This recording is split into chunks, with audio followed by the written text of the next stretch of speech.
తెలంగాణకు పట్టిన దరిద్రమే BRS party అని మెదక్ ఎంపీ రఘునందన్ రావు అన్నారు. బీఆర్ఎస్ పార్టీ నాయకుల మాట తీరుపై ఆయన తీవ్ర స్థాయిలో ఆగ్రహం వ్యక్తం చేశారు.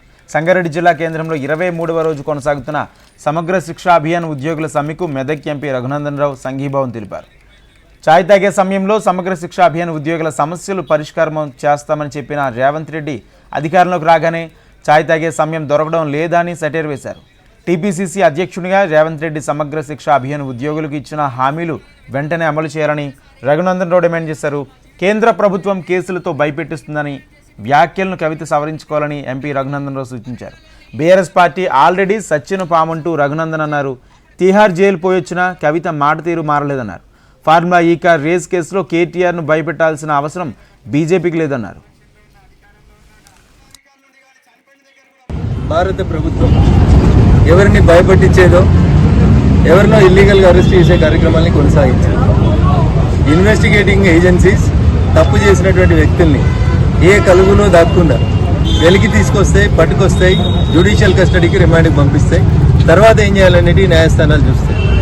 కాబట్టి సోదరి కవిత భారతీయ జనతా పార్టీ కేంద్ర ప్రభుత్వం మమ్మల్ని భయపట్టియాలని చూస్తుంది అని చేసినటువంటి కామెంట్స్ని విత్డ్రా చేసుకుంటే గౌరవప్రదంగా ఉంటుంది అనేది ఈ సందర్భంగా తెలియజేస్తాను.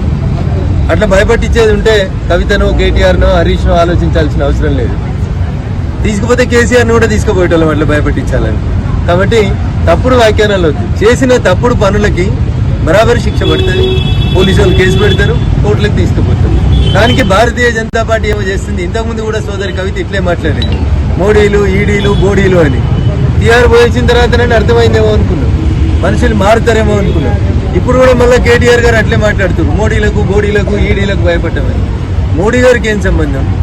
మీరు ఫార్ములా ఈ రేస్ కేసులో ఎలక్షన్ కమిషన్ అనుమతి తీసుకోకుండా ఒక బాధ్యతాయుతమైన మంత్రి స్థానంలో ఉండి రాతపూర్వకంగా ఎట్లాంటి ఆదేశాలు ఇవ్వక మౌఖిక ఆదేశాల మేరకు ఈ దేశ సొమ్ముని రిజర్వ్ బ్యాంక్ ఆఫ్ ఇండియా అనుమతి లేకుండా, భారత ప్రభుత్వం అనుమతి లేకుండా విదేశాలకు పంపించి దాని మీద కేసు అయితే ఏదో మమ్మల్ని భయపట్టియాలని చూస్తున్నారు. మిమ్మల్ని భయపట్టిస్తే మాకేం వస్తుంది?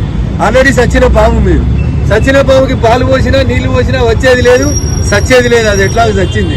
కాబట్టి టీఆర్ఎస్ గురించి మేము మాట్లాడడం ఎప్పుడో మానేసినాం, మర్చిపోయినాం. వాళ్ళని వాళ్ళు ప్రజెంట్ చేసుకోవడం కోసం రోజు ఏదో దగ్గర అయితే చెల్లె, లేకపోతే అన్న, లేకపోతే హరీష్, మీరు తప్ప ఎవరు లేడా తెలంగాణలో ప్రతిపక్షం?